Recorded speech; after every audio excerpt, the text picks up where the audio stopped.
caawa halkan baa isugu nimaanay waxyaabaha halkan isugu nimaanana waxay tahay cabasho ka dhan ah guddiga doorashada galmudug waxaan nahay wariyaasha ka howlgala deegaanada galmudug oo intooda badan ku sugan magaalada Dhuusamareeb aniga magacaygu waa Maxamed Cabdiweli Tooxow waxaan ka tirsanahay shaqaalaha TV-ga Universal dhowr jeer waa la fadhiisanay guddiga doorashada cabashada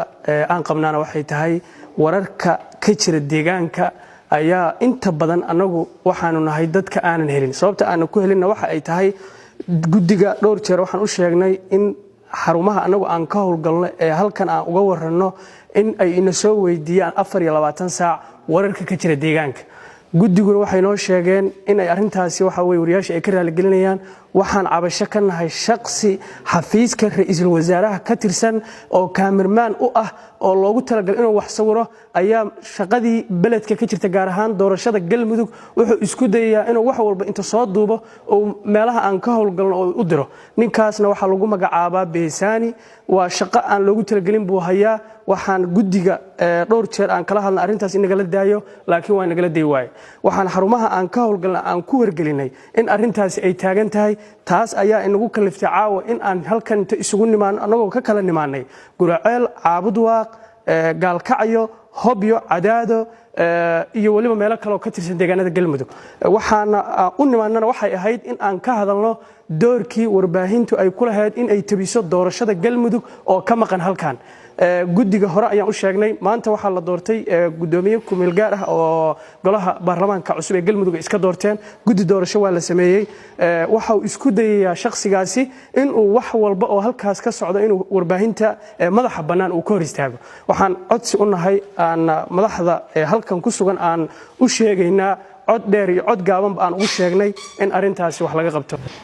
shaqada halkan ka socotay caawa in aan iska warsano oo aan iska xog wareysanahay isugu nimid waxay soo bilaabatay muddo 7 bilood 8 bilood ka hor oo halkan ra'iisul wasaaraha Soomaaliya iyo wasiirka arrimaha guduhu ay toddobaad gudihii wada yimaadeen hawsha hawl dhib badan oo aad u adag ay ahayd shirkii dib u heshiisiinta lagu soo bilaabay kii maaragtay waxa ku xigay arrimaha doorashooyinka oo guddiga farsamada loo saaray haatan waxa loo gudbay in baarlamaankii la soo kamilay doorashadiina la gudo galo inta oo idil waxa haysatay wariyaashii deegaankan ka shaqeynayay reer galmudug oo kuwa reer Dhuusamareeb loo yimid ay ugu badan yihiin culays baaxad leh oo uga imaanayay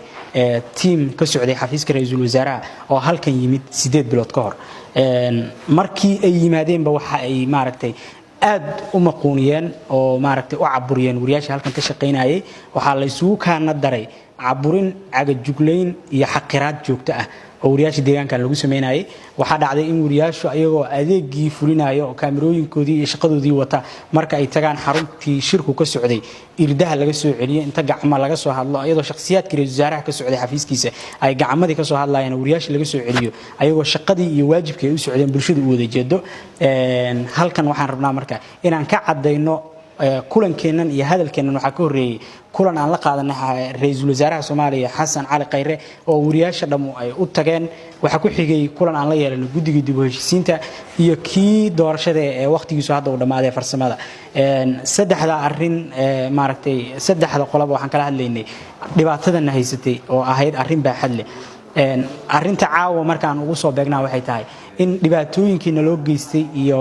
dhibkii nagu dhacayay oo ka imaanayay tiimka xafiiska ra'iisul wasaaraha oo ugu horeeyo Beesani oo kamid ah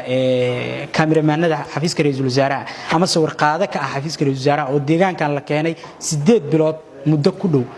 maaragtay halkan joogay inta uu joogayna hab aan qurux badnayn oo aad u foolxun ula dhaqmayo wariyaasha iyadoo aad u qabtay in raali looga yahay oo maaragtay aan u fahmeynay in wax raali laga yahay sababtoo ah in wariyo Dhuusamareeb joogo oo kaamiradaha xafiiska ra'iisul wasaaraha tiimka ka socda ay ku shaqeynayaan kaamirooyin ka qaalisan ama u dhigma qaabka shaqada iyo xirfadlayaal la mid ah oo deegaankan ka shaqeynaya ay joogaan in maaragtay loo jujuubo oo maaragtay loo diido inay shaqadii gutaan waxaan aragnaa ceeb weyn waxaan codsanaynaa anagoo maaragtay u gudbinayna cabashadeena ra'iisul wasaaraha Soomaaliya oo shakhsigaas xafiiskiisa oo ka socdo iyo guddiga doorashooyinka shaqadan hadda horeeyay qabtay iyo kan hadda la doortay maaragtay shaqada bilaabi doonaba in arintan cabashada aan ka nahay wax laga qabto oo maaragtay guddigu uu jawaab ka bixiyo guddiga doorashooyinka maanta la doortana waxaan ka codsanaynaa in dhibaatadii nagu socotay aysan raalli ka noqon oo aysan maaragtay sii eegan dhibka wariyaasha lagu hayo waxaan codsanaynaa in arrinteena jawaab degdeg ah laga bixiyo waa mahadsantihiin ujeedka halkan wariyaashu isugu yimaadeenna waxay ahayd inay ka hadlaan dhibaatooyin ka soo wajahay dhinaca shaqooyinkooda shantii bilood ee ugu dambeysay halkan waxaa ka socday shaqooyin ay xaq u lahaayeen inay tabiyaan wariyaasha dhuusamareeb jooga laakiin waxaa culaysyo ka soo wajahayaan xafiiska ra'iisul wasaaraha iyo xafiisyo kale iyo gudiyadii shaqadan lahaa oo ugu horeeya guddigii dib u heshiisiinta oo ku fashilmay inay warbaahinta arrintooda xaliyaan waxaa sidoo kale arrintii guddiga doorashada inkastoo aan is aragnay oo weji wanaagsan aan ku kala tagnay haddana waxaa arrintan gacanta ku haya mid ka mid ah kaamirmaanada xafiiska ra'iisul wasaaraha oo aan shaqadan aysan ahayn midii isagu iska lahaa waxaan ka xumahay wariyaasha intaas la eg inay hal qof oo iyaga shaqada ay qabtaan shaqo ka yar qabta oo igaar kaamirmaana ah inay ka cawdaan taasaa waxay tahay wax weyn oo dhibaato ku ah sumcadda wariyaashan waxaana ka xumahay arrintaas waxaanan rabnaa inagu in arrintaasi degdega looga soo jawaabo shaqadan waxaa iskale wariyaasha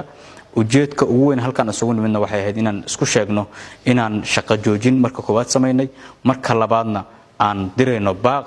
waxaa furan baaq waxaan baaq u diraynaa xafiiska ra'iisul wasaaraha iyo xafiisyada kale ee qusayso waxaan sidoo kale la hadlaynaa guddiga hadda shaqada la wareegay guddiga doorashadu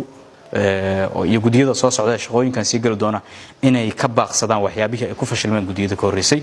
waa mahadsantihiin waxaan dalbanaynaa arrimaha dhibaatooyinka saxafiyiinta xamar haystay